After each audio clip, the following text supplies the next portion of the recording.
Alright, so, same deal as last time. All armor sets, all weapons, all talismans, palico gear, crowns, quests, blah blah blah, you get it. Now, World does differ a little here and there from Wild in some ways, but we'll cross those bridges when we come to them. Oh right, yeah, by the way, elephant in the room, Defender gear. Will I be using that? Only for the very end of high rank grinding. I will not be touching it until Nergigante and the Elder Trio are down. Anyway, we begin our journey aboard a guild ship filled with other aspiring hunters and handlers, including a returning character from, you know, that game. He greets us in character creation. You know the drill. Freckle-faced ginger weirdo, vaguely sinister cat. Say hi, guys. Mama huevo. Before anything fun can happen, we're forced to cross paths with the Handler, our quest giver, damsel in distress, and surrogate main character. No, I'm serious, this fucker has no spoken lines and just kinda goes along with whatever's suggested to her, but the Handler? Most of the cutscenes involve her saying or doing some protagonist shit. People act like she's Judas or something, but I don't know, I kinda like her. Meowdy-doo. Anyway, Plotzilla decides to show up, lifting our ship clean out of the ocean onto its massive ship. Oh, by rain. After being thrown from the ship, we awaken on the monster's shell, and must climb our way to the peak of the moving mountain where we consider the prospect of 100% clearing this game, and decide to fucking end it all.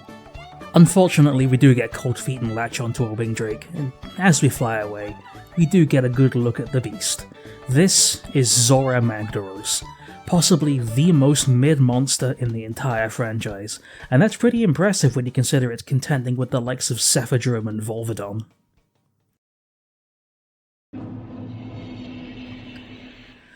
Oh fuck, it's the Ancient Forest. Alright, that's it, I'm really gonna do it this time. I, unfortunately, survived the fall, so naturally the first thing I do is steal a journal from a nearby tent while the Handler larps as the protagonist for a bit. We have but a short way to trek before we reach the guild hub, but it looks pretty peaceful. I don't see what could go wrong. Well, that's annoying. Alright, I'm just gonna leave. With the help of Matthew Mercer, we make it to Astera, our base of operations for the entire game up until the DLC. It doesn't work like in Wild and old games where you travel between different villages. This is it. Big Moga. We get the Grand Tour and meet up with the Commander, who is basically our boss. Oh hey, Rain's not dead. Wow, see what I mean? My own cat won't even hug me, the Mary Sue has to steal that from me. Oh, that's the cops. After a briefing, we select our weapon and head out on our very first quest. It turns out some Jagras are impeding the folk in Astera, so it's up to us to normal Jagras? Aren't we all like established hunters from the old world? How the fuck are we gonna take on Zora Magdaros? This is an issue. Whatever, let's go. See that? That's annoying as fuck. Sometimes the camera just grabs your head and turns it 270 degrees to look at fucking nothing. Anyway, bada bing bada boom, lizard annihilated. We do a little upgrading and set out on our next mission, which is to cull some Kestodon. Look man, I know shit's weird right now, but nobody else could have done this. Slightly larger lizards annihilated.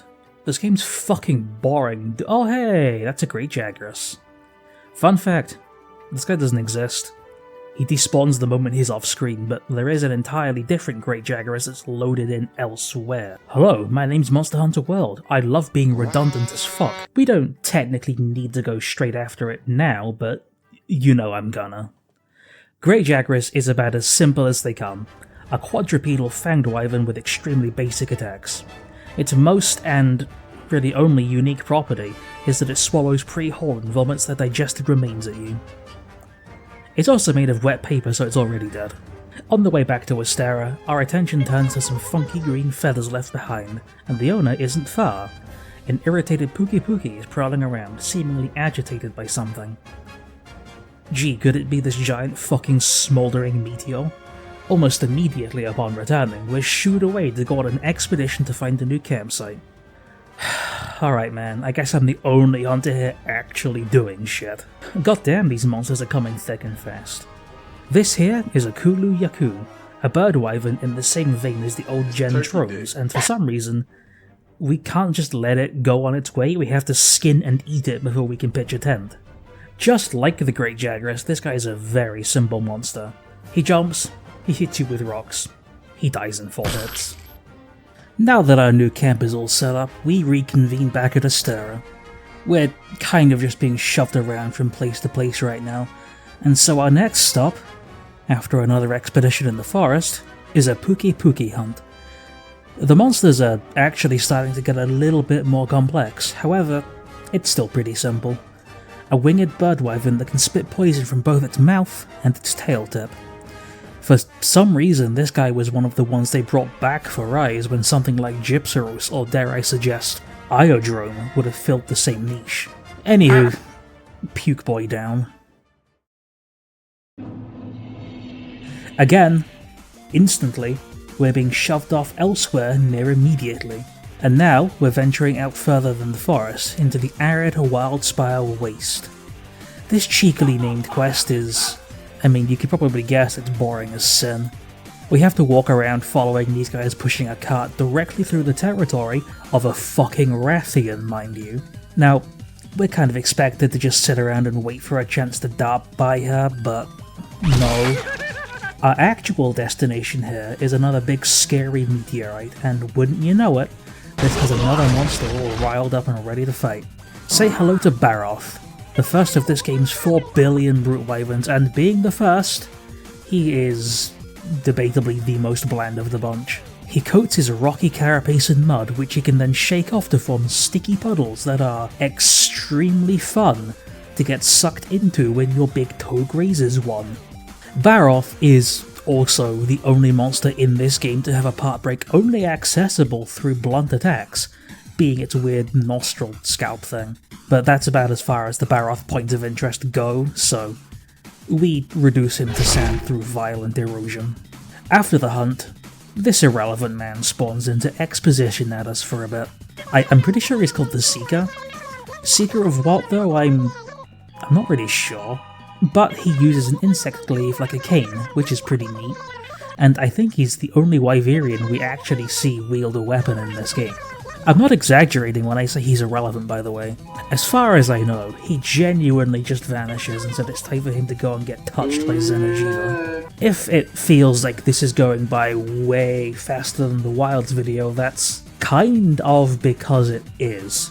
I mean, I am trying to streamline a bit, but World is a lot less story heavy than Wilds, and it's kind of way more boss rushy too, at least I think it is. With that being said though, we gear up with the Rathian Chargeblade and bugger off to advance the plot for the guild. Deep within the swamp, we find some scary, evil-looking frontier air spikes and follow the trail to find a dead Baroth completely covered in them. Our time for questioning why the Eater of Elders beefed with the Poop Raptor is cut short, for a new type of monster steals both the carcass and the spotlight. This here is Giratotus, a Piscine Wyvern. I don't think there has been a single monster of this type that was fun and engaging to fight until we got Iceborne, and I don't want to rant. Actually, yes the fuck I do. Fuck Piscine Wyverns, dude. Cephadro makes me want to yank my fingernails out. Plesioth pisses me off just by existing. Giratotus is a wet Baroth, and Lavasia... I can't. Hate speech and slurs are prohibited. Beatotus is the closest thing we have to a good Piscine Wyvern hunt, and even then, it's passable at best. However, this fight is about as dull as the colour palette. Drab, brown and slimy. Giratotus likes to swim around and splash, and that is genuinely all it does. He does have the same mud armor gimmick that Baroth does, but it doesn't really do anything. Thankfully the monsters from here stop being so basic, but that doesn't necessarily mean they start being good. Back at Astera, we hold another council to discuss the Zora Magdaros situation. And you will love this. Their genius solution to the giant molten lava kaiju is to capture it. Capture an elder dragon that's a walking, erupting volcano with a rope and wood scaffolding. You know what? I am beginning to really see why they needed me to clear out those Jagras in Kestodon. While the guild, eggheads figure that one out, I am gonna go skin a new creature to death. It's actually to unlock the farm mechanic, but it's just funny to imagine me peeling a Toby Kadachi like a banana. Good old Toby's one of those few world newcomers that, for me, it's an actual banger.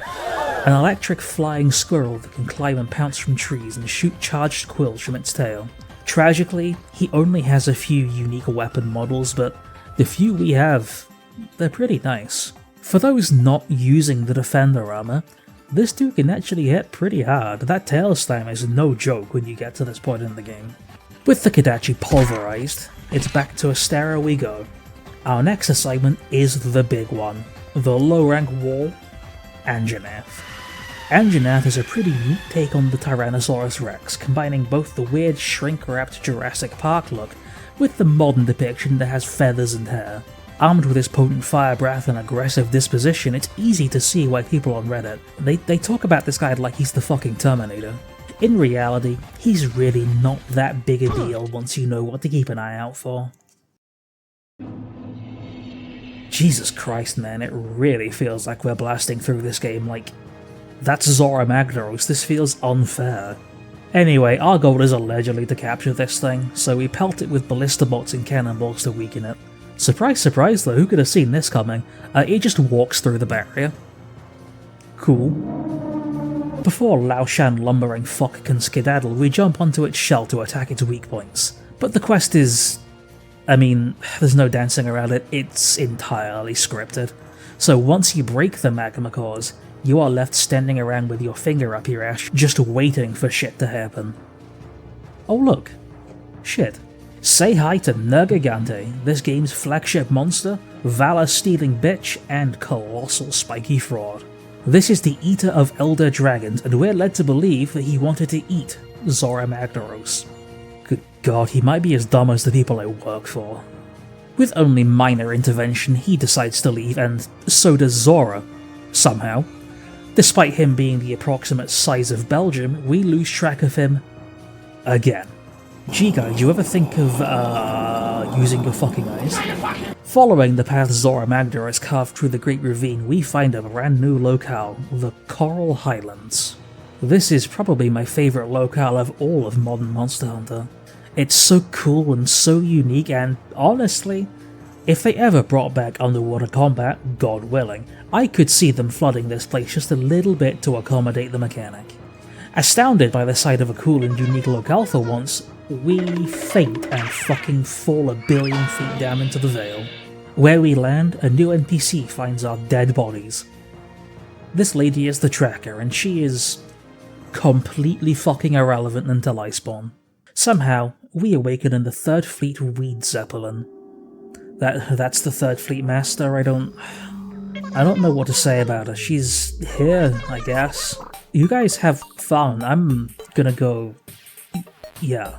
With this brand new locale comes new critters to bludgeon to death, and the first on our shit list is the Zitzi Yaku, a cousin of the Kulu and annoying knockoff of the Gypsaros. This spindly little shit has flashy antenna that it can use to flashbang you, and that is kind of all it does.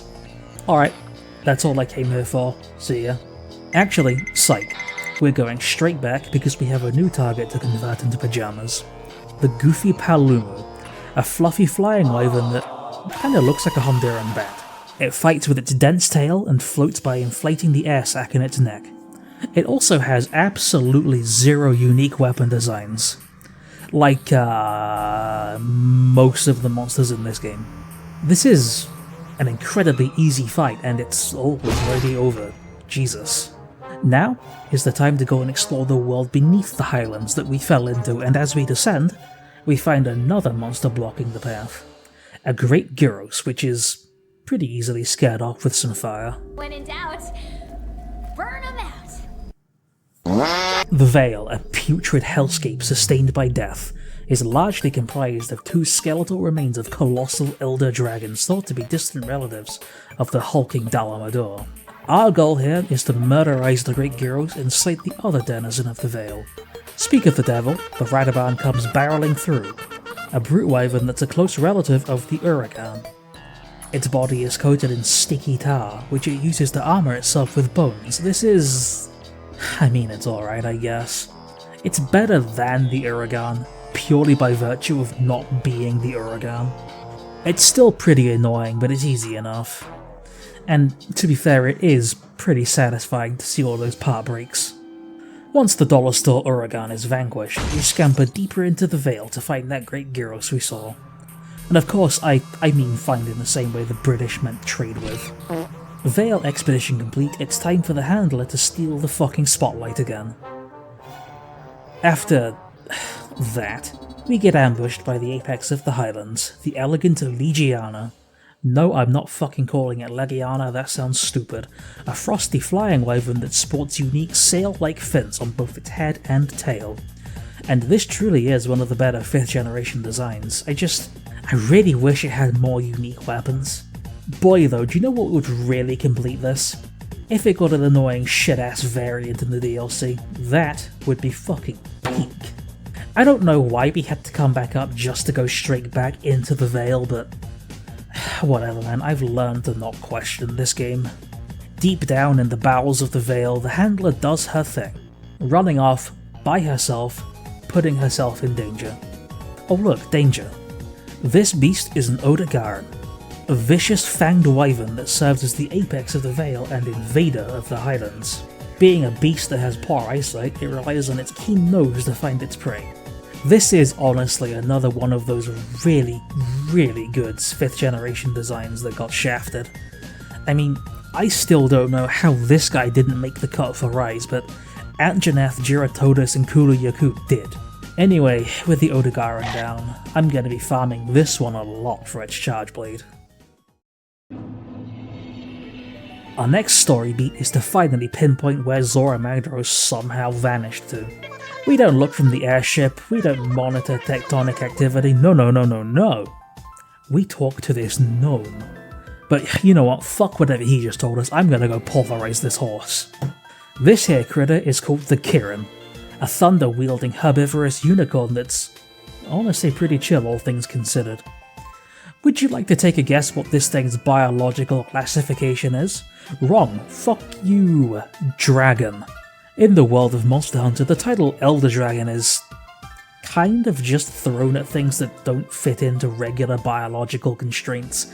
It makes a lot of sense for things like Valstrax and Dalamador, but Kirin being an Elder Dragon just kind of implies that no one knows what a horse is.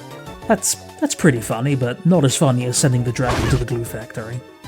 Anyhow, we can go take care of the final 2 monsters. First up on our chopping block is the Rathalos, the series mascot and resident bitch. If you couldn't tell, I'm not very fond of him. He's armed with potent fire breath and for some reason, poisonous talons, but the part that really makes him annoying for me is the fact that this is before they made him stop flying every 2 seconds.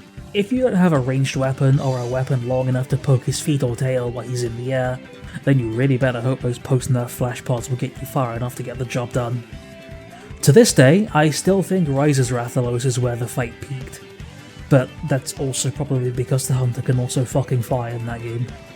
Our final low-rank hunt is the devilish Diablos, the sand-dwelling apex of the Wildspire Waste. This guy is one of those Monster Hunter critters that he's just kind of everywhere, in every game. It's not even that good a hunt, all he does is run and burrow.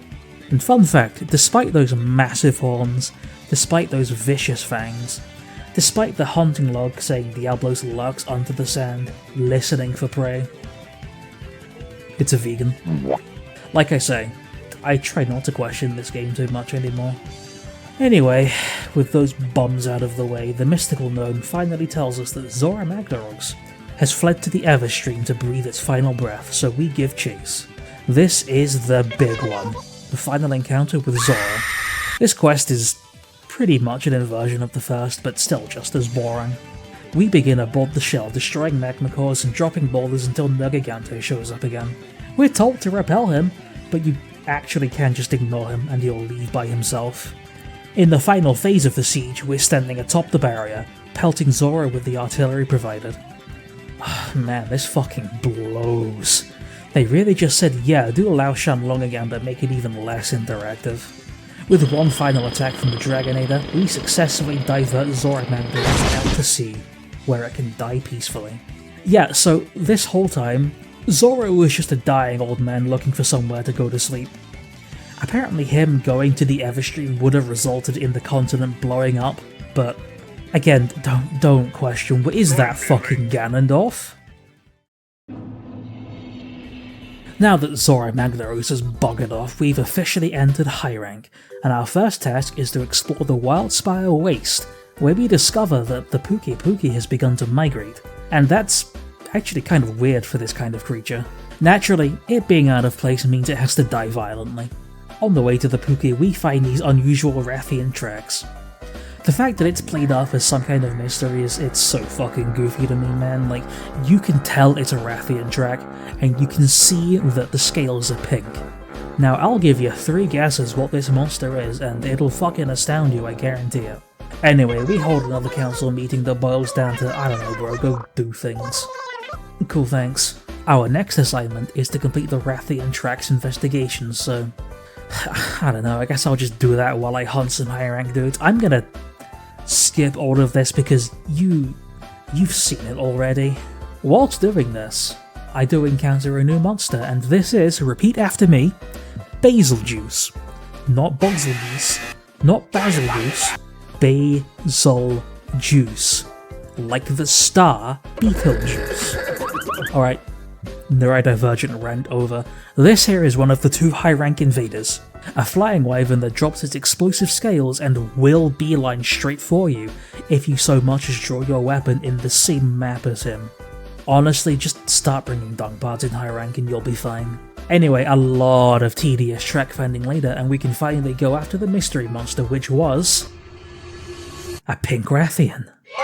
There really isn't much special to say about pink Rathian. It's an early generation subspecies of an early generation monster, so naturally, it is nearly identical. It's a Rathian. What can I say? She walks, shoots fire, flips, but now in pink. Perish. Back in Astara, we're all standing around the Rathian carcass, talking amongst ourselves. That is until the Great King of Evil shows up. After some goofy dialogue, he drops his rock collection on the floor and starts telling us, I mean the main character, about a new locale that he found after we drove off Zora Magdaros, so we set off after him to explore this strange new land. Following the path away from the Everstream, we find ourselves in the Elder's Recess, the home of the New World's Elder Dragons and also the least fun and engaging monsters in the entire franchise. Speaking of, we should probably go and introduce ourselves. First up we have the Uragan, one of the most annoying dickheads to fight. It's kind of just Radaban, but worse, uglier. It has landmines. There's really not much else to say about it, because most of its unique gimmicks were kind of already shown off by Radaban. All you need to know, shit monster, shit gear, shit fight. Next up we have the Pudgy Dodogama, a rock-eating lizard of a similar build to the Great Jagras and Great Gyros. And I really don't know why it's lumped in with the 7-star monsters, because it's an extremely easy fight. Its main and only strength over the other 2 lizards is the fact that it can inflict blast light, but it's also slow, squishy, and predictable, so it's no wonder that Iceborne demoted him down to 1-star difficulty.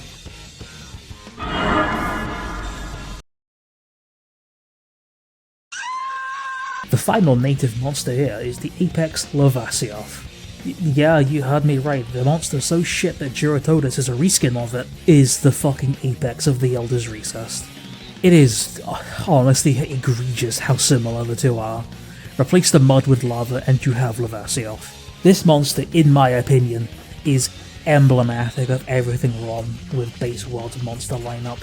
It's boring, it's repetitive, it's a slog to fight, it has doo-doo ass booty hole weapons, and it's just an all-round stinker.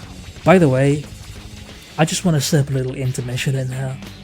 While I was farming between the Vasioth and the next assignment, this befell this poor creature. I am astounded that that worked. I should probably address the elephant in the recess. That big green ogre we got jumpscared by is a DLC monster, and it was actually kinda lucky that it showed up in the literal first quest it could have. We should probably go get that assignment taken care of, shouldn't we? For some reason, the handler decided it was a good idea to wander off by herself in the ancient forest to go and gather mushrooms or something. Oh, a racist, evil, scary dinosaur jumpscare. See that? That there is the Devil Joe, a nomadic brute wyvern that exists solely to uproot ecosystems with its bottomless hunger and hideous temperament. I was really in a pickle, and you kept me from being actually in a pickle.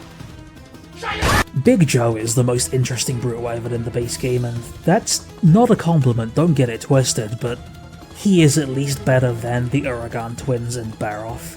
He wields potent dragon energy that can completely shut off your element and status damage, and he also happens to have some of the most fucking irritating part breaks in the entire game.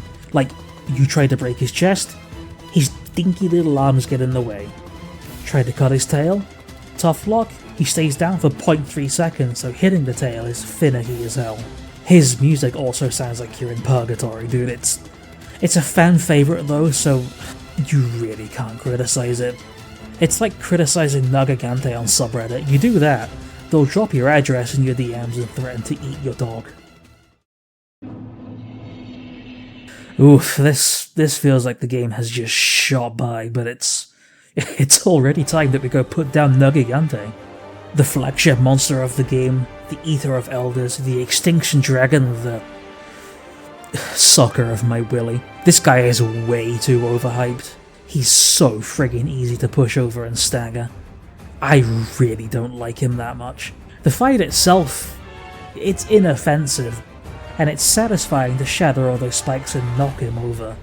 But he is just the living embodiment of, like, you're gonna need good writing. We got hype moments and aura. With extremely minimal effort, we run Nagagante down to its final breath, and finally slay the brute. Now the Elder Dragons can come out of hiding, and speaking of, we should go and remind them why it's a better idea to stay in hiding. First up is Kushala Deora, the Dragon of Steel. This Elder Dragon has masterful control over wind and will gradually build up a barrier that will surround its body and push you away and straight up nullify projectile attacks. Yeah, that's really fun if you're playing a gunner class. It also does this really annoying thing where it flies for like, roughly 84% of the fucking hunt, and I'm still convinced that this thing is the reason they nerf flash pods. The fight's annoying, sure, but he's really not the turbocharger I remember him being. I mean, honestly, the most annoying part is trying to get the horns to drop. I may or may not have lost my fucking mind trying to get them for the armor set, and God help me when it comes to the weapons. Next up on the list we have Teostra, the Fire Dragon. This Dragon's Dogma looking fuck is heat and flame incarnate, causing burning damage to the player for the crime of standing near it. Teostra will spread its explosive dust to set traps, breathe fire, and mantle itself in flame to charge its attacks. Of the Elder Dragons they keep spamming in every single game, I think this guy is the most inoffensive. It's a decent hunt, but I just really wish they'd give the spotlight to something else for a change. Now, Kushala and Teostra are part of an iconic trio that includes Chameleos, the poisonous trickster. So, of course, our final member is the hellish fiend Valhazak. What, you were expecting Chameleos? No. Idiot. Stoid. Valhazak is the source of the stink that permeates the Vale, coated in flesh and viscera, lurking in its pile of corpses. Despite his intimidating appearance, he's very slow and even more predictable, so the only real threats during this fight are the DOC from the stink, and the stink debuff that cuts your health in half. But, again, with how much he telegraphs everything, the health debuff rarely actually matters. Good monster though. Great design, fun weapons. He's no Chameleos, but I'm happy we got him. Ugh, God, that was some hard work. I am tired, man. You know what? I'm gonna go on a boating trip with my good friends the Seeker and Ganondorf to unwind. Here, at the heart of the Everstream, we find the game's final boss. From the huge cocoon, a monster emerges and we step up to fucking eviscerate the newborn for some reason. This beast is Xenojiva, a new species formed from the intense concentration of bioenergy coursing through the Everstream. Despite just being born 8 seconds ago, he really packs a punch. He attacks by stomping, flopping, and spewing bolts and beams of raw energy.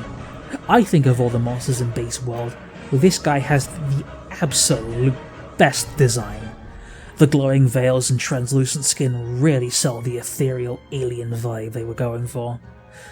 You know, I just really hope it matures into the most fucking generic dragon you've ever seen.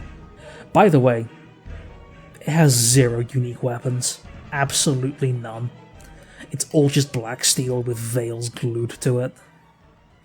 So, that really was the final boss, huh? Yeah, that was it. I know I'm trying to streamline the video a bit compared to the Wilds video, but still.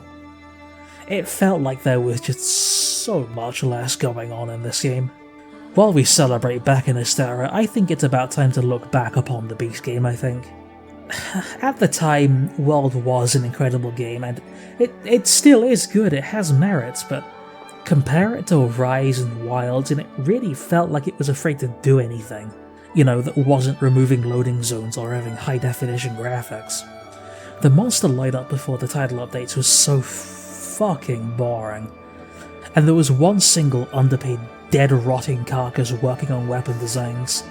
But I think in spite of all of this game's flaws, it played a massive role in the Monster Hunter lifespan. Now, that doesn't mean we're finished though. There is still some content to get through. But before we can get to that, you know what it's time for? Yeah, it's about time we grind through all the armor. This'll be a few minutes for you, weeks for me.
Man, that was fucking painful.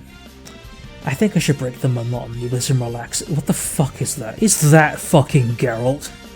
Alrighty, so it's about time to get through the post-game update content. First up we have the Witcher crossover. This puts us in the ancient forest playing as Geralt, mimicking a quest from The Witcher. I'm gonna skim over a lot of this because it's a lot of nothing, but I will say it's a very interesting load of nothing. I mean, like, it's really fun seeing Geralt in character interacting with the Monster Hunter world. I don't really care much for The Witcher, but my good friend Echo, hi by the way, assures me that it's a really solid representation, and that does put a big scary toothy smile on my face. Skipping to the actual meat of the crossover, our target is the Leshen, a humanoid monster from the Witcher universe. This creepy forest spirit exhibits total control over the environment around it. Now, I might be wrong in saying this, please correct me if I am, but as far as I know, a Leshen's power is directly tied to the size and life density of the forest it guards, so one showing up here of all places is like, Jesus fucking Christ, is that the Chicago Grim Reaper? The fight itself is honestly not all that bad. Reddit would have you believe that this guy is an actual fucking terrorist, but you know, the worst part of keeping this fucking chud alive. Thank God you can repeat this quest as much as you want to. With the Leshen dispatched, we now say goodbye to Geralt. You know, I wish he stuck around like Akuma did in Wilds, to be honest. But with his departure, we inch ever closer to the sweet, sweet release that is Iceborne. Alas, we are still here, stuck in the shit-ass base game. Oh hey, shit-ass. This is Lunastra, the female counterpart to the Teostra. Now, Reddit would have you believe that Lunastra is as evil as every single landlord of Earth's history combined and multiplied by a billion, and you know, for once I actually kind of agree. The overreaction site is right on the money. She's so fucking annoying, dude. She leaves these like burning patches of fire on the ground that explode when she hits them with fire or wind pressure, which is most of her attacks. And the hitboxes on those explosions are so fucking fat that they make me look like I'm from One Piece. But what really makes this monster annoying is that supernova attack.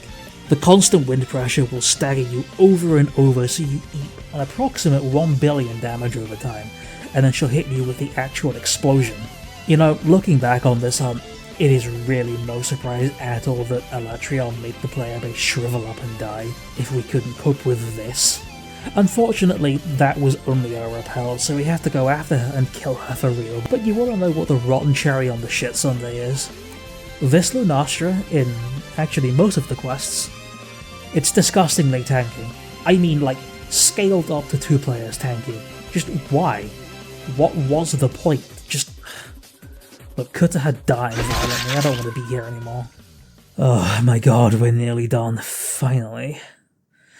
But sadly, it really doesn't get much better from here. We have 3 final challenges lying before us.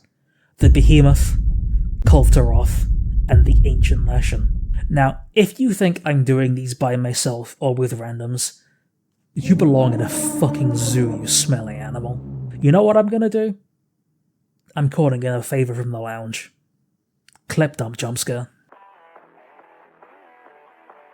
What are y'all hunting? Fucking a Nergigante high rank. Ew. Dante, yeah. I don't think you can call him that. What are you talking about? He's black enough. I think I'm the most What qualified. do you mean black enough? He's definitely black Is that enough. I mean, look Is at that like a passing grade for melanin? I mean, look at Nergigante. All of his scales are fucking black. Yeah, but he has white spikes, so he's biracial. Yeah, but they turn black after a while. Oh, he's like, he starts biracial and as he gets angrier, he Ew. he's like the nigga from Mob Psycho. You can't let him hit. I hate this bit. I just need talent, bro. I need 2 talents. I just want my fries, bro. Hop. Dick hopping. Bro's been in this fucking hole all day hitting the...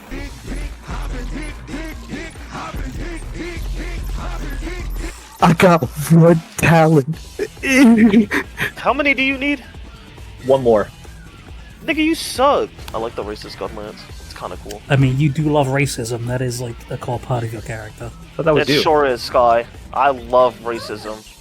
and all who enjoy it except for Trayvon. Where's my bow? Sky's main weapon seems to be homophobia sometimes. Look, I'm the most qualified. I think that's just a matchup against you. The most qualified. Look, genetically, I don't know where I'm going with this, but genetically, I am the of the month. Like, Is that true? Big deal. Can you like post the quest big already? deal. Hey, I'm waiting on Dahan. He's the one who fucking hosted it. Why am I hosting it? Well, don't you have the investigation? I do. Why do they put fucking everything so far away from the lift in Astera? I hate this place. Because this fucking area sucks shit. It does. Yeah, Astera is fucking bum. Lil Musume being like being like a brony and shit cool again. Like that's fire. I didn't think about it like that. Kinda right. You gonna join Dahan? Nope. Guy who uses homophobia like a fucking attachment. What? Yeah, you use it like a weapon I'm attachment. gonna stay behind and jack off. Go do your hunting or whatever, I don't care. What are you talking about? You just joined! Can you like, Fucking this can is you ready up already? all hands. I am ready. No. It says it right Fuck there. off. It says it right there. What are you talking about? Man, shut up. Fucking bum alert, bruh. Keep in mind, this is a guy who's using fucking master rank equipment though. This nigga did like 2 attacks and ran the fuck off. Like, why do people like this monster? High moments and aura? It has neither of those. That's all this nigga is. That's all base world is. This game sucks. Oh shit, yo, this investigator, hold on. There's like fucking... There's some like evidence that Nergigante might be in the area. Hold on, keep a lookout. Guys, I think I found the Nagigante. No, that's not the same one. That's Gerald. Hearing the Clagger complaint into the whipped SAED, I feel that. I feel that. Oh, Isaac. Ow. What? I don't know. Did you stop trying to point that shit at me? No, Okay. Would you stop? I swear to God. This is homophobic. Fucking the picture of the I hate fucking gay people. dog with I the hate gun gay in his people. head. I hate gay people. I hate that saying in the video. It fucking baffles me how, like, years after this game stopped being relevant, they still chose to have Kultaroth and Safijiva, like, cycle. That's what I'm thinking. Like, I was like, yeah, what? Like, are they ever gonna just make that like a normal No. hunt? Like, are they just gonna? Like, what the fuck? Like, this ain't fucking MH1 where they had the same thing. Like you remember? You ever fucking? You ever remember hearing about the fucking like the Kirin quest being a cycle, like a monthly cycle in like the original MH1? That shit was funny as hell. Why? Everyone kept getting fucking Why mad. fucking make players wait for such a shit hunt? Sticky ammo, the straightest thing in the world. You're bro. literally shooting hot Greatest sticky thing. ladle off a dude's faces. That is not straight. Yeah, that I'm pretty sure that's really. They're not good. all dudes. Like, Oh, they're Matthew, not. Cool They're Raw. not all dudes. Just some of them. I'm gonna sticky ammo you next if you don't shut the hell up. Oh my god. No, was that one for Sky or for Oh my Junie? god, bro. I just Only joined the time will quest. tell. Left the quest. Oh, my fault, bro. Why did you unready? He didn't ready to begin with. Oh. I readied right as Junie readied, and fucking Sky took the fuck off. Nuh-uh. I'll be right back. No. Alright, I'm back. You What died. happened? You got ran over. What the fuck is wrong with the both of you? I literally entrust my life into your hands, and you take a Yes, piss in but Isaac, we don't like you. it. Is someone gonna get this tail? Are we gonna get the tail? You say needing horns. Well, you know, I mean, it'd be nice Isaac. to have a fucking tail, right? You ran through the fucking thing, bro. I don't have any. Like, hold on. Let me see if I have any ancient potions. Why I could just why eat, did you right? grab it while it was running? When you clagger somebody with the backswing on the SAED. That shit makes me want to kill myself. Oh, great! It started flying. No. Oh well, never mind. They really hoed the fuck out of this guy. Like, base game, no unique weapons. Master rank, it's a fucking RNG system. This version doesn't even show up in Master Rank. It's just a fucking. It's just a Ugh. fucking metamorphosized Check the version. camera inside its head, its eyeballs are fucking huge. Where the hell are the eyeballs supposed to be located? All I see is membranes. Inside the head. You piss me off, white boy. Fucking, I don't know what you want me to do, bro. Just walk up, You card twice, you don't get the fucking match. just walk up and take the horn. Like, Are what you does he even stupid? do, bro? This fucking child, dude. Why did he? What if I fuck up my quickly- health for no reason? Like, I am wondering, like, why did he, like, walk one direction, turn around, and immediately start fucking, like, blasting the place? You should use the Rocksteady mantle for hype moments and aura. Use it against Lunastra for a really funny experience. Yeah, use it against Unostra if you want to get turned into a fucking baked potato. Use it against Valhazak to destroy your eardrums. What do they call that fucking, like, that capital punishment? The fucking... The Brazen Bull. Yeah, the Brazen Bull. Dude, I've been sticking it in nasty style for the last like 45 Don't seconds. say I that. hope it's broken. Blue Eyes White Boy. The piercing pod, 1,000 dragons. How could I forget? That shit makes me fucking rock hard. I love that. She is schmoovin', what the hell? Oh, Calm down, fuck. you big bitch. She's doing the Oh, fucking she calmed down. god like run. Calm Dude, down, she actually Cole. did calm down. We're your friends. Down she goes. And then I load up one of these. Goes down. And then I... Man, did it already break off? Wow, that was bitch. your imagination. You are not locked in. Oh, we already chipped the horns. What the fuck? That's why I said, I literally said that. No. No, the chip is a separate break. It is a separate break. Sorry, Jenny. I know how much you like to be right, but you're wrong on this one. What if I, like, slam my fucking meat across your face? Guys, I don't know about Well, y'all, but in my I would screen, she's unleash just an standing ancient there. Siamese technique known as, Goddamn, fucking they used to call it. So, the origins of this technique actually originated in Indonesia in 1536 when Christopher Columbus was over there. And The hilarious thing is that this doesn't even work on me. I know what you're doing, Dehan. Like, I do the same fucking thing. Okay, Mid shut up. minds think alike. what if I stop under this inconspicuously placed boulder? Shut the Where's fuck. she going now? Bless Whoa. her. No, that was When your cold. neck That was, a, hurt, kinda? that was a roll. That was her Ew. fucking Congalala. Ew. Caution. Isaac, Olimar? if you're going in alone, I'm gonna fucking skin you. What? Be honest? Oh my god, Isaac. Rudy. It's not that bad, huh? Die. What happened to you? You fucking suck, Isaac. Maybe Monster Hunter isn't for you. Maybe like Armored Core Strains and like. Oh, of course it's not for you, idiot. This is World. Here, take my updoots, nigga. Don't say that. You, sir, have won the internet for today, man. Oh yeah, no, I'm not talking about the horde. I was talking about the coat. Like the coat's not gonna fucking break off anytime soon. Well, I mean, I was. Oh, there we go. Oh, look, That oh, that feeling. She took her clothes off. She's naked. Oh, my willy. Oh, my big penis. My willy becomes big willy. Get back here! We're not done! It has one, bro. Oh, cool. The falling lava fucking flung me off the horns. God. Hey. Finally, Dude, 3 tries. the Wyvern Heart blew her fucking shit off. So this is how you kill her? You have to break her horns? Yep, In high that's rank, the yeah. entire point. This nigga looks fucking stupid. Me looking in the mirror. Just realize this is World. Everything fucking uses the gore skeleton. Oh my fucking god, dude. Oh my god. Okay, Oh thank my God. He's already lost a quarter of his health. Oh, Isaac. What? I'm gonna put these infinite duration tornadoes on. Oh, his on head's me. in the wall. You can't flash him. Hilarious. Oh, look who's paralyzed. I'm paralyzed. I'm a strawberry. I'm a strawberry. I broke the tail. God damn. Damn, we cut his tail off too. Behind the For rocks. some, and then for some fucking reason, oh, is he Kevin. summoning it there? Kevin. Kevin. Kevin, the rock, Kevin. Oh my. Oh They shit! have- Dehan, please. I was behind the rock, but I was not facing Not- the right direction. Yeah. Yeah, I was like looking at Skylar. I was like, Oh, why is Sky standing behind the rock? That's a conundrum. I stood behind the rock facing him because I thought the meteor would be in front of him, not behind me. Not the big ass glowing red evil circle on the ground. I did not turn my camera around. I was looking at him raising his fucking big blue horn in the air. Helmet shattered. Is that good? No. No. Thank You you. know what? Looks at Claymore. Looks at Claymore. Fuck did I do? He's putting the gay tornado on me. He's casting chlamydia. Oh, W interrupt. I don't think that's what it's called.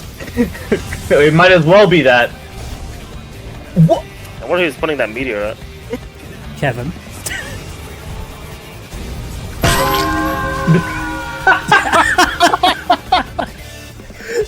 Oh my god. I just walked in.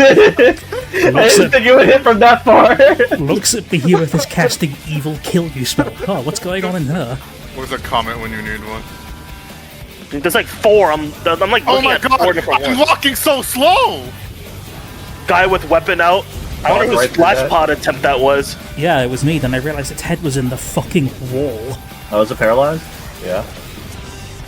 Those Yeah, it fucking falling crystals. I'm gonna kill myself. I like this game. It's fun. Me? Seven. Fuck did I do? In the beast Game energy.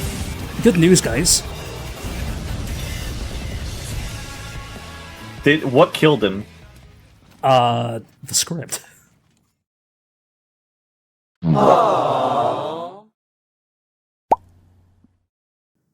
Finally, at long last, after all of that pain, after all of that monotony, we're at the finish line.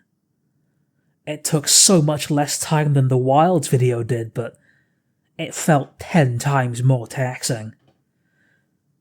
But there's just one more thing, one final frontier for us to overcome before we can finally set foot in Iceborne. Just one last challenge. A true test of our tempo.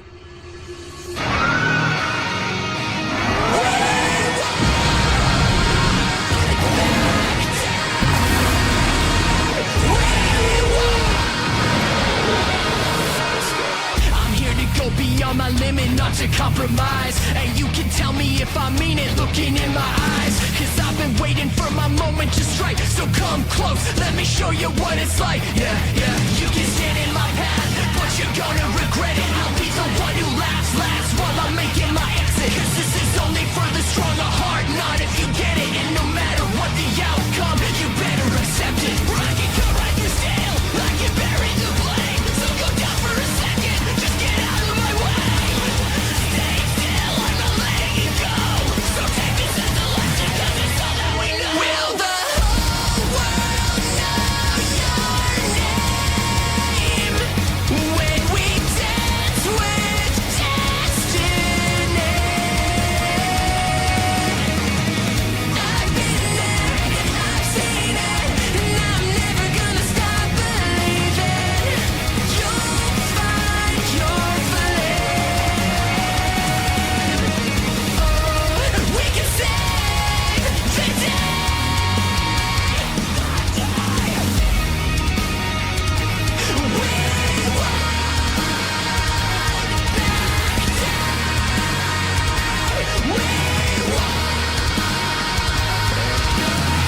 It's like I'm seeing double vision. Take a seat, I'm on a mission. We got everything to gain.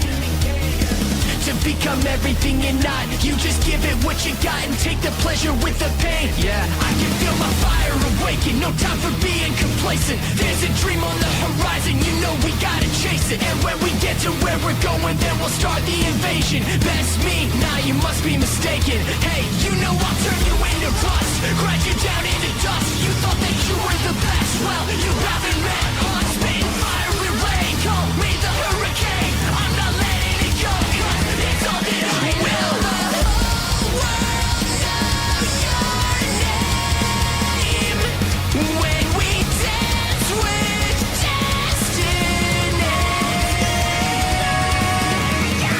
I've been there and I've seen it, and I'm never gonna stop believing. You'll find your flame.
At long last, I was finally done with high rank. All of the armor, all of the talismans, all of the Palico stuff, layered armor, full armor sets, everything bar the weapons because I'm saving those for later. But there's a bit of an issue. You see, look down there. See what that says? Yeah, I filled up my item box. Completely. You only get 40 pages. And I looked, believe me, I fucking looked, I could not find a mod that gives you more storage, so I guess to make room for Iceborne, I have to fucking sell everything I spent so much time grinding for. I'm not happy. In fact, I feel like I might tie my hair to a ceiling fan and go for a fucking spin.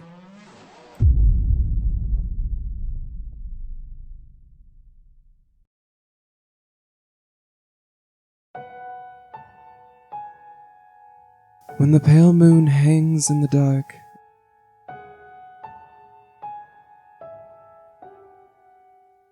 and the winds run cold with icy chill,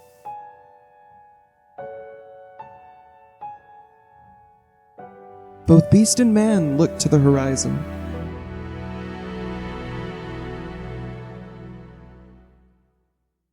Beckoned by the faraway lights in the sky.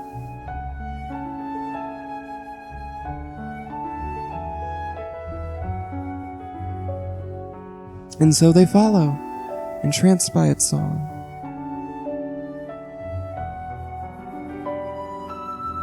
Through treacherous wind and wave,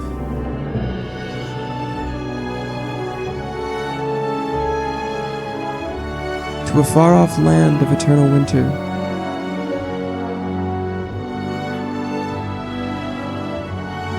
And their feet crunching through the snow.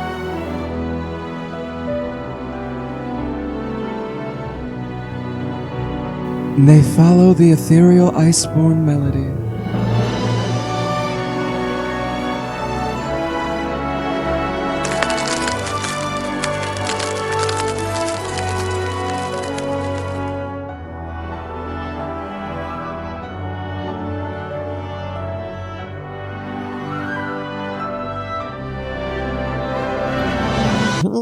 Nigga! And here we fucking go. The very first hunt of the Iceborne DLC. This is the snow-dwelling Beatodus, a freezing Piscine wyvern that sports a massive fin-like horn, surprising mobility, and is, in my opinion, the first and only genuinely fun and engaging Piscine wyvern in the entire mainline franchise. You know, in spite of that, there's really not much to say about Beatodus. It just kind of doesn't fight like a massive, insufferable chud, and that's kind of what it takes for it to be enjoyable. With the Beatodus down, we can set up our new base camp, which we've called Celiana. Celiana is a direct upgrade to Astera as far as I'm concerned in every way conceivable.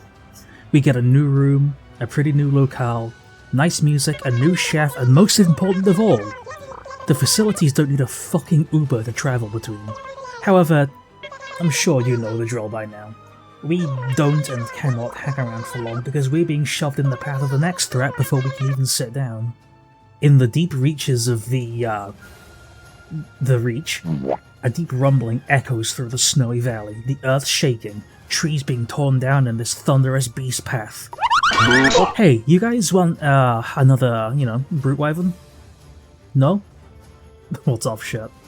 This thing practically replaces Basiljuice as the nomadic invader. And this here is Banbaro, a supposedly peaceful herbivore that doesn't really pick fights unless it has to, and they chose it to succeed the wyvern equivalent of the exploding gimp from that Hero anime. As far as the hunt goes, I mean it's alright. Dare I say kind of fun. That is, until you're in the endgame farming up some Teostra frenulums and suddenly 200 decibel idiot bleating that stuns you.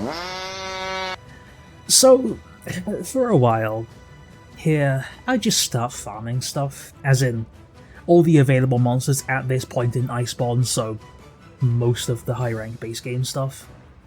While I let that footage run, I want to address a little something. The elephant in the room, if you will. See this guy? This little old man? Yeah, fuck this guy, I'm pushing him down the stairs. See, for a 100% run, you need to do his requests where you take pictures of wild felines and monsters doing some random inane bullshit. For his final achievement, you need to do 20 of them, and whether or not the picture you spent 45 minutes lining up actually counts is decided by whether or not he can see through his cataracts. And not only this, the wild feline clans of the New World in Iceborne will now let you trade with them. You get 3 trades per visit to that map. Once you exhaust your trades, you might get a hint at a hidden treasure, and there is 10 per map. You need to find all of them. You'd think you could just look up where to find them and skip the trading RNG, right? No, absolutely not. They do not spawn unless you get all of the hints. So why was I so excited to get to this DLC again? Oh, right, yeah, the DLC. I have to actually play it.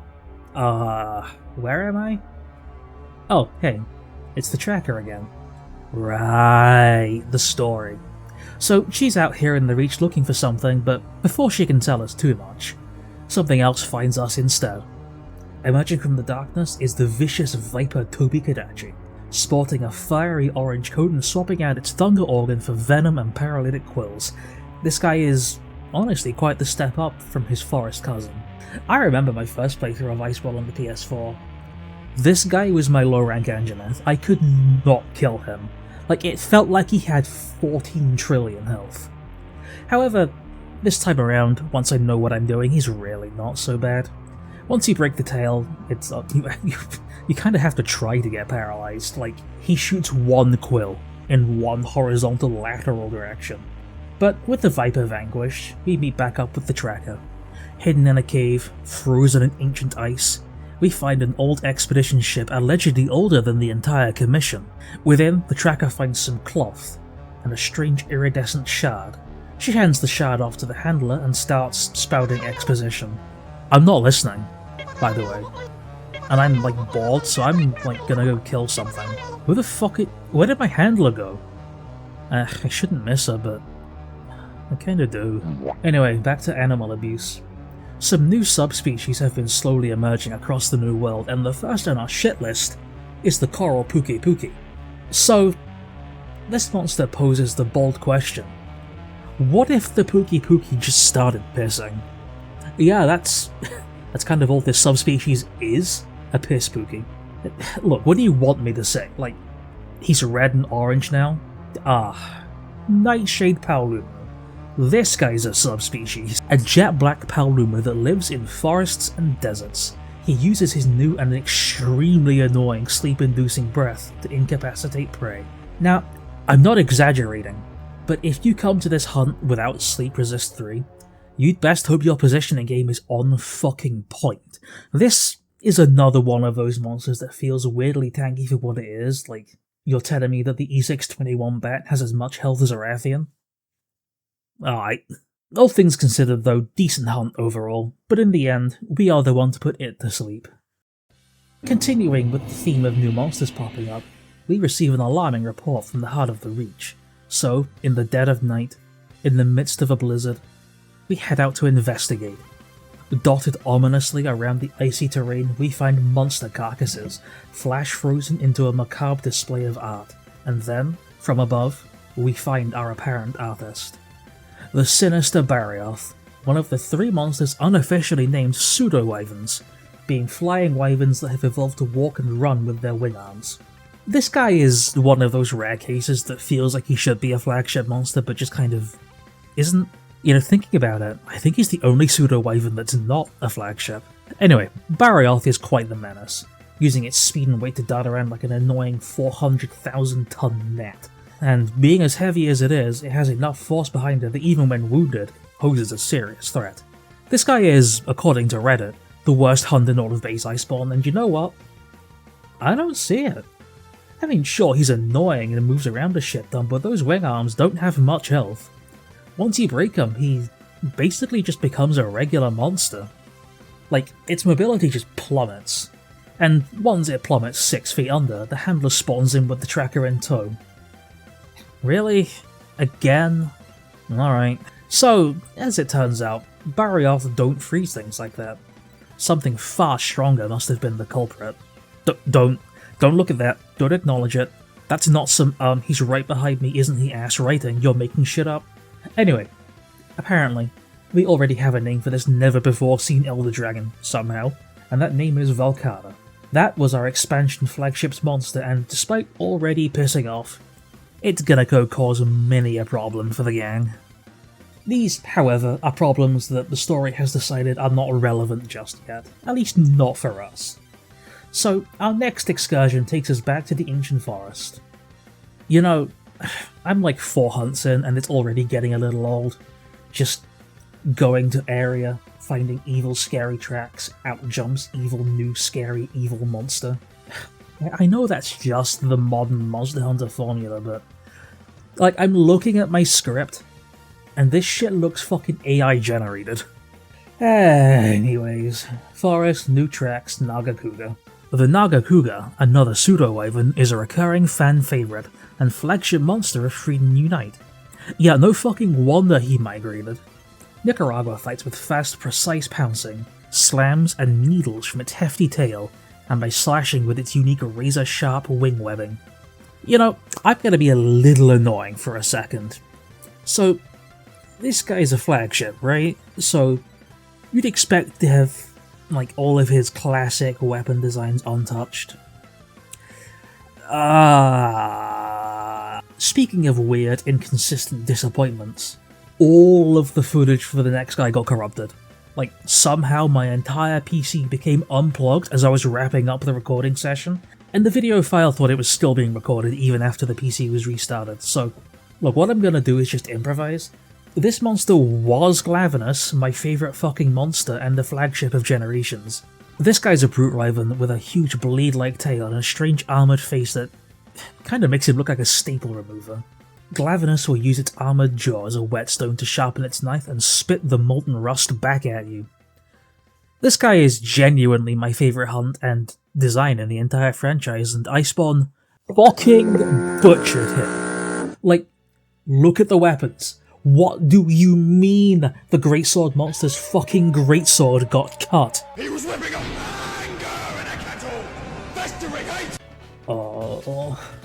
Oh no, no.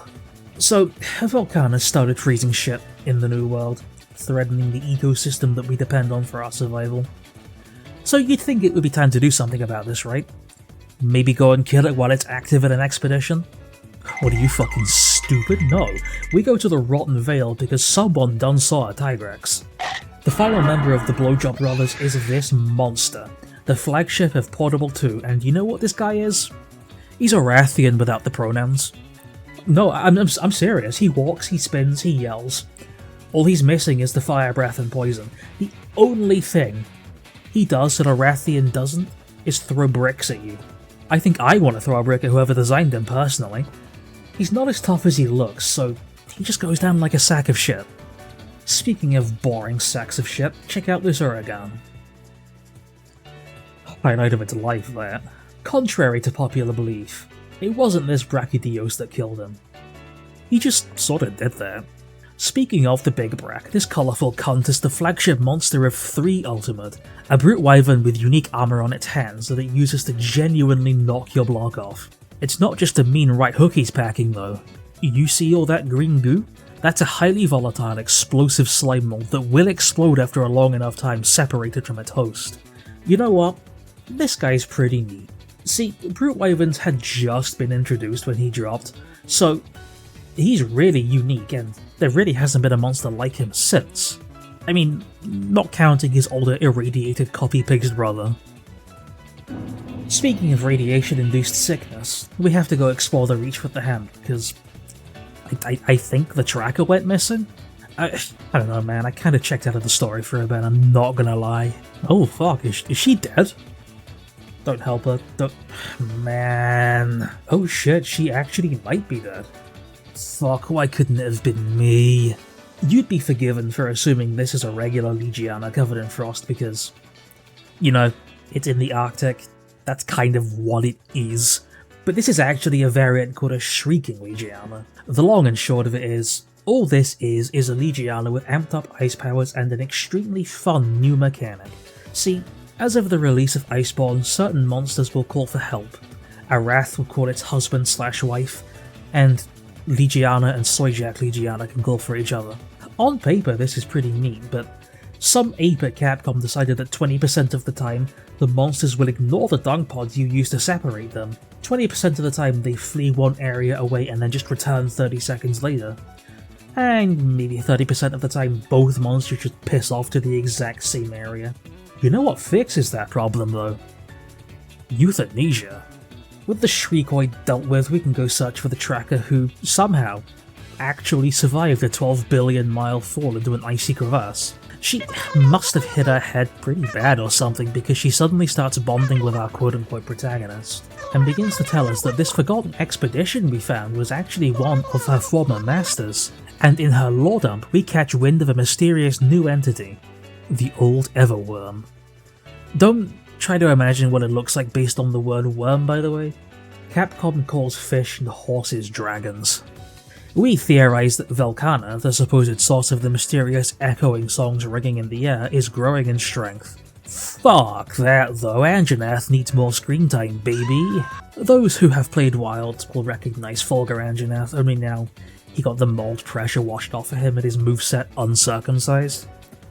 It's really just a better Anjanath, man. I don't know what to say about it other than it is astonishingly vulnerable to being fucking pulverized viciously. While the commission guys figure out our arbitrary okay let's actually go diddle Velkhana timing, we're off to dispatch some new variants in the Highlands and Vale. First up, we descend into the Vale to sight a brand new Glavenus variant. Oh, I missed! The acidic Glavenus lacks heat and flame of the base version, instead building up a vicious sulphurous compound on the metals on its tail, which dull the blade, but allow it to melt through defenses. Once the blade is fully restored, its fighting style changes entirely. Where base Glavenus favours wide sweeping, slow slashes, acidic Glavenus almost fights like a fencer, opting for thrusts and quick cross slashes. Honest to god, this might be one of the best variants they've ever come up with. Like, this guy stands head and shoulders above the likes of Shrieking Legiana and Jaundice Rathian. God, that guy was cool. So, who's next on the list? Jesus fucking Christ, it's Bloodborne. Joining Bambaro and Fulgur Anjanath in the Invader squad is this scary, evil, racist cretin. A ferocious Odogaran variant that, for some reason, is full to the brim with violent dragon energy. Aside from having a couple new moves, that's pretty much the bulk of the changes between him and regular Odogaran. Don't get me wrong, it's a banger, but look man, I think my Glavenus bias might be showing. It's equal parts cool and pointless that the head is only breakable through elemental damage though. Like, there's not really even an exclusive drop. And aside from Alatrion, it's the only monster in the game with a mechanic like this. Oh shit, well I'll be. Velkhana's, gotten bored and has taken the fight to us. Now that Velkhana's decided that now is the time to come and collect our taxes, what if we just didn't fight her? What if the huntsman just stole the fucking spotlight? Oh right, no one here can actually hunt except me.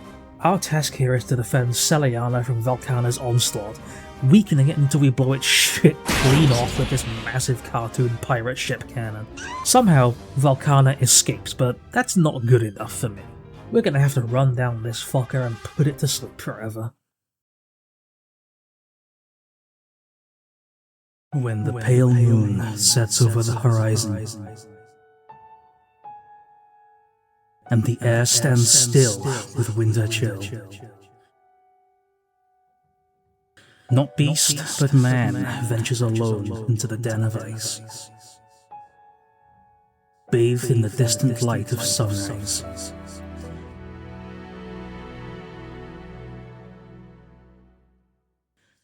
And so she follows, her eyes shining with conviction.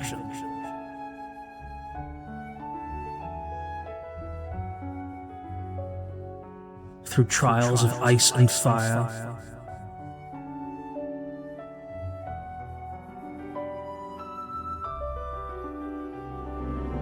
in this hostile land of eternal winter,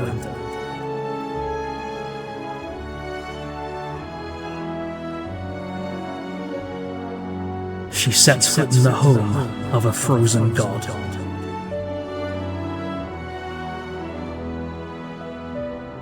put an end to the Iceborne saga.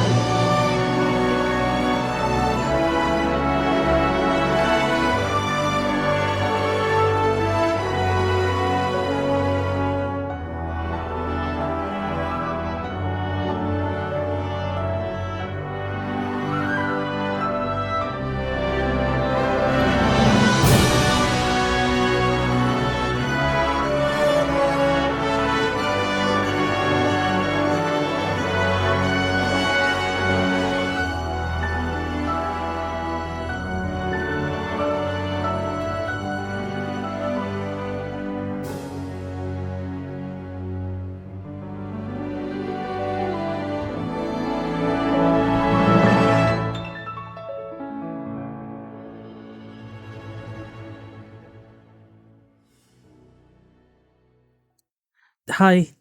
Hello, it's me. I wanted to just briefly interrupt the video to, I don't know, clarify something. Someone's gonna notice it eventually. My character's name changes. I used an edit voucher, but I wanted to say that this also reflects a change in my own name. I won't go into details, but I've chosen the name Jasper. Okay, bye. With the Icy Queen slain, we think our work here is done, gathering and sharing our theories of what Velkhana was even up to.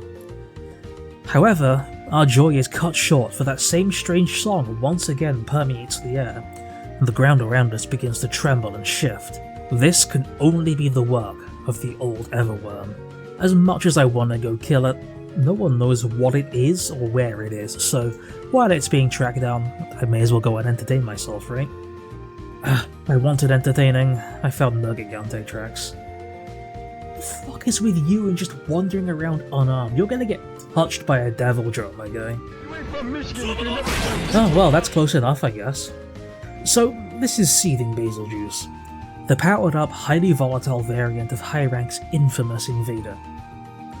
So guess who stops invading? Yeah, he got an insane power boost and then just decided it was time to settle down with a wife and kids. It's a pretty alright hunt though, to be honest. I mean, it's just a bigger, badder, beefier, ballsier Basil Juice. Not very difficult, but it's cool nonetheless. So we're 20-30 minutes into the Iceborne segment of this video and we're already coming up on the tail end of the story, and as such, some new Elder Dragons have emerged. In the ancient forest, a new putrid variant of Valhazak has been spotted prowling around, spreading its rancid spores wherever it goes.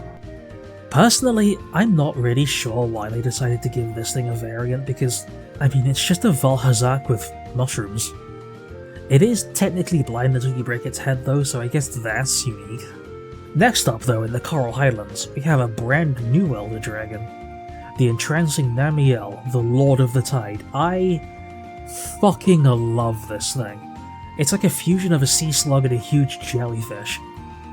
Despite using the boring hexapod body type that every Elder Dragon seems to use now, it's so unique, making use of both water and thunder, effectively placing landmines of water that it can use to knock you off balance. The only downside, of course, half its weapons are just burned with jellyfish anus glued onto them. I am so glad they locked in with weapons on Rhizome Wilds. So glad. At last, the guild have finally tracked down the Everworm, predicting that it'll show up on a distant island, so of course, we give chase. Here, on this beautiful little landmass, we finally encounter the 13th reason. See? Even Earth thinks this guy fucking sucks, the floor just ate him. Am I fighting a fucking boulder? So this is it, the old Everworm, Shara-ish Valda. A colossal beast of rock and rubble that uses its weight and power to flatten everything in its path. It turns out, that strange song we've been hearing is Shara using sound to dissolve rock into sand, which it can use to tunnel everywhere it damn well pleases. You'd think that, because of this, it would have a defense down effect, but no, it's just an air laser. However, Shara is not all it appears to be. This rock is merely armor, and the more we chip away, the more we see of its real body.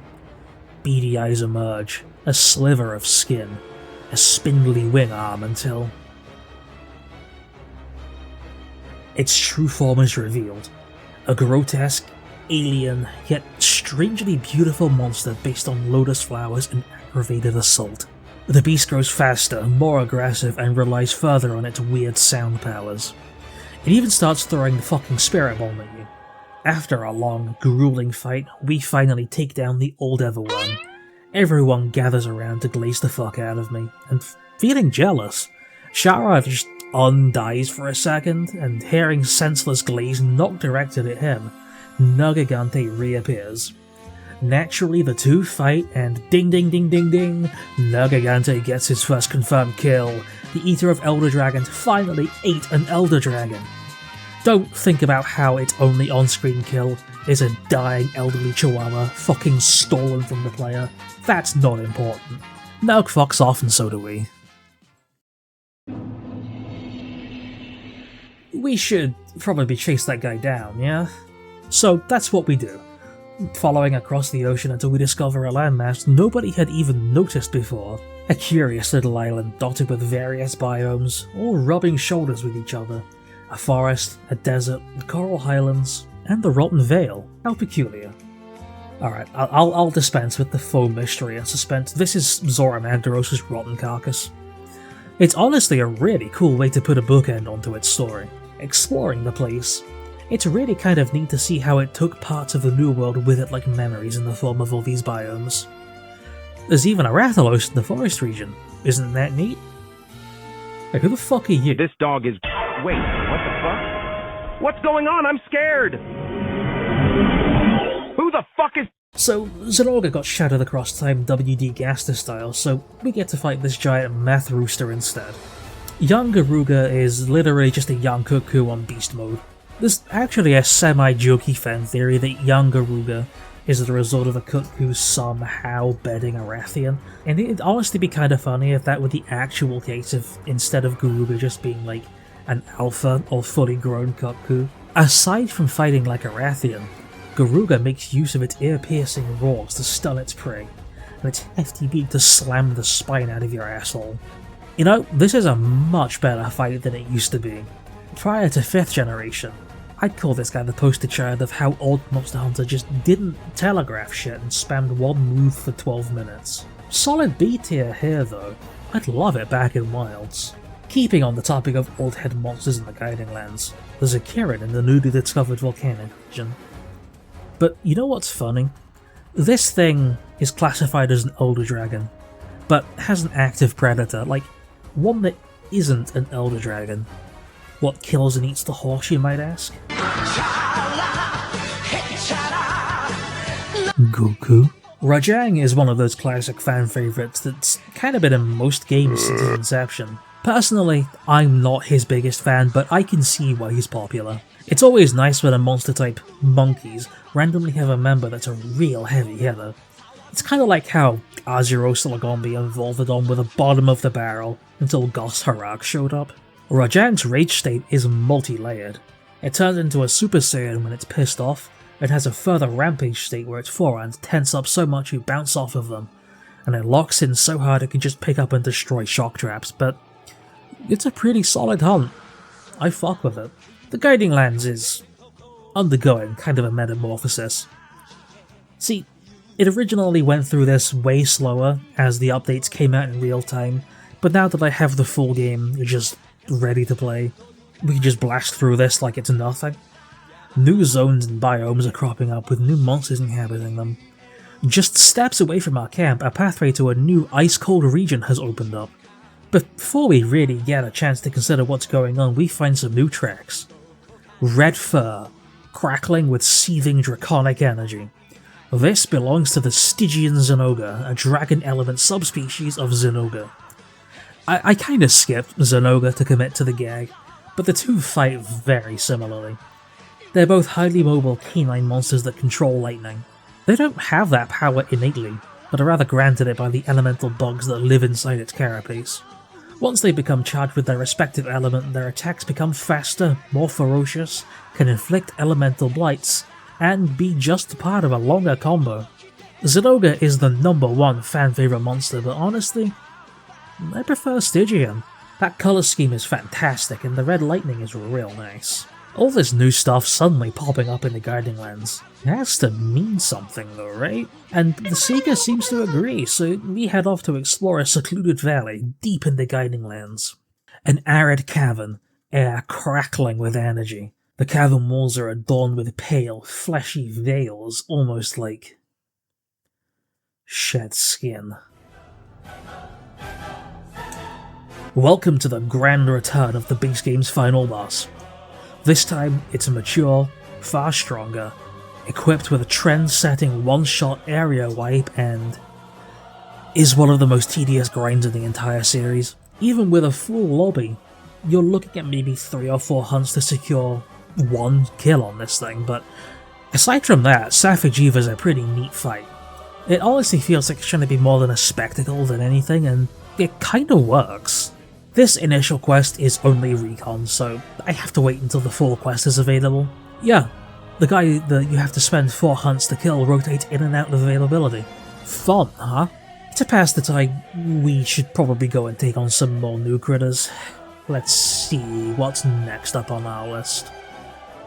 What may look like a bigger, slower, greener Brachydios is actually its highly volatile older cousin, the Raging Brachydios, characterized by its even more volatile slime mold and diamond-hard carapace. The unique slime mold mutation this guy cultivates on its body is so fragile that it will explode the instant you hit it.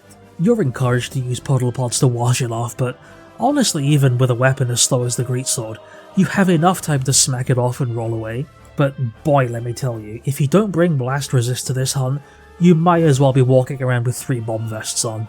Generally, the fight is the same as a normal Brachy with heightened aggression and trickier combos, but interestingly, this fight is somewhat scripted. As the Raging Brachydios loses health, he inches closer and closer to the Guiding Land's volcanic region, and once there, in an act of pure desperation, he enters his final phase, turning the zone into a hellish, searing hot cage match. In this state, he will no longer apply Blast Blade, but his shed flashpoint slime lingers on the ground, dealing damage over time.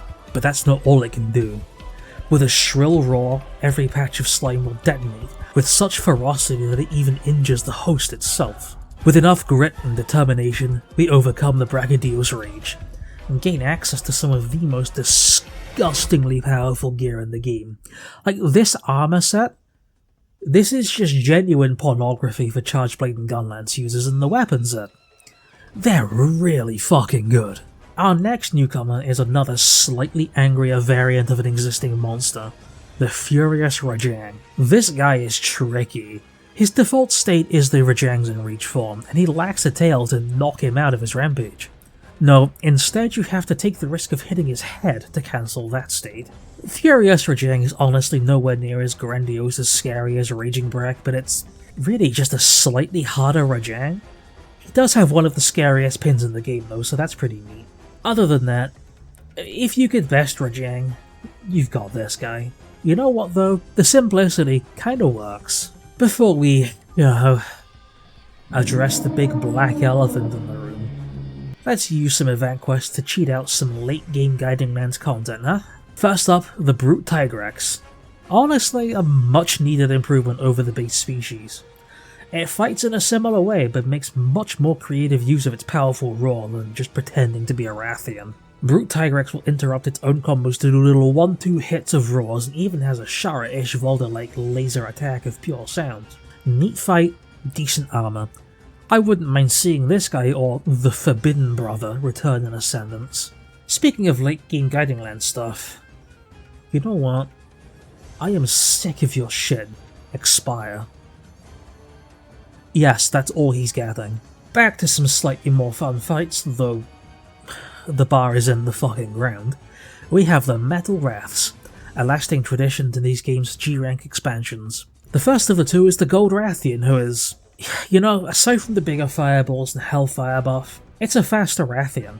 That's to say she's not particularly challenging, but also not really all that offensive to the senses.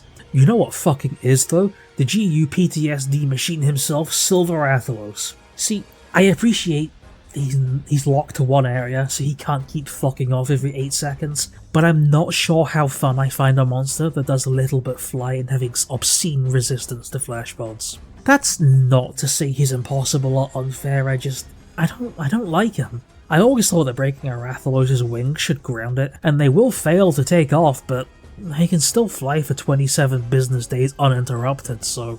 What was I talking about? Oh yeah, Regicide. Speaking of Regicide, I think it's high time we pay our old friend Cool Turath a visit. That's right, we can finally go on French Revolution this gaudy golden gimp, and honestly, it's a pretty fun hunt. I can't really fault it. Here's a tip. Go in with Partbreaker and the Rocksteady mantle. Pop on the mantle, tenderize the chest, head and forearms, and then flint shot her twice. That's like 4 guaranteed free part breaks, and practically guarantees her golden mantle enters the softened state. Annoyingly, this quest still has a weird arbitrary time limit. Yeah, see that timer up there? Ignore it, that's cosmetic. She leaves when she damn well feels like it. All that aside though, it is literally the same hunt as in high rank, just with bigger numbers. Once she's dead, you can actually upgrade her golden weapons to their master rank versions. There are better choices for a lot of weapons, but for a certain coming hunt, they're an easy and damn handy option. Deep in the secluded valley, a dark god slumbers. A god of creation, destruction, renewal, and entropy. A god so terrifying that all evidence of his existence has been burnt away from history. And that blazing black fury is once again awakened, and casts its gaze upon us. From the smoke, the terrifying face of the black dragon Alatreon comes into view, a highly unstable elder dragon capable of using all 5 elements. This is one of the big ones, but you know what? It's an extremely tight hunt. Like, the hitboxes are great, the soundtrack is amazing, and the tension factor is second to none. You see, after a certain amount of time, it will unleash an unavoidable one-hit kill move, but there is a way around it. By overloading it with whatever element lies opposite to its current active state, you can weaken the supernova. But even if you do, you're not out of the woods yet. It will switch to a dragon element state, and unless you can destroy the horns, it will switch to another element that will match the one you used to counter the first stage, and will be completely immune to all elemental damage you can deal. You know, this all sounds scary, and it kind of is, but you know what? I really enjoy this hunt. The DPS check is not hard to hit at all, and the horns are real easy to break if you're patient and position yourself well. In my opinion, this is difficulty done right, but I know that's not a popular opinion. Like, the day Alatreon was added to the game, the reviews absolutely fucking tanked. I still to this day think it's kind of a skill issue. Like, the game literally screams at you to use element, but you'd see so many people going in with raw or blast and then posting on the Rage subreddit when they got Chernobyl, but for me, Alatreon is one of those hunts that once it clicks, becomes one of the most fun, engaging, and rewarding fights in the franchise. But, you know, something like Alatreon doesn't just appear for no good reason, much less show this level of distress. I mean, what could possibly perturb a god? The answer lies even deeper in the annals of history. Past the spans of the greatest scholars' lives, past even our own civilization. Yes, indeed, searching for the answer to this question would take us back to quite the ancient setting. A crumbling, abandoned castle in the old world, Castle Shrade, and the approaching rumblings signal only one thing. The living legend that laid waste to this land still stalks these grounds.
Oh boy, you know what all this means?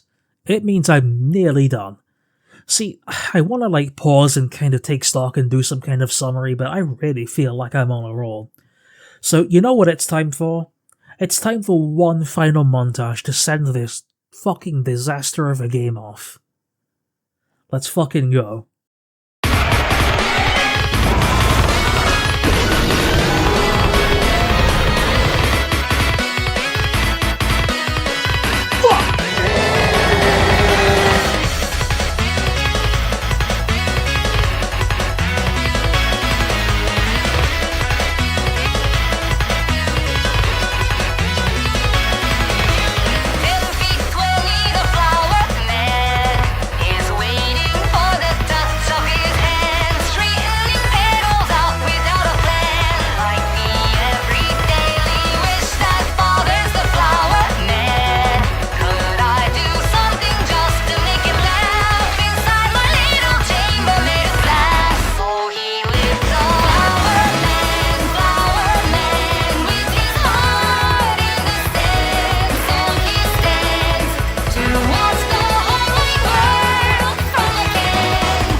Oh man, it's that time again, the end of the video.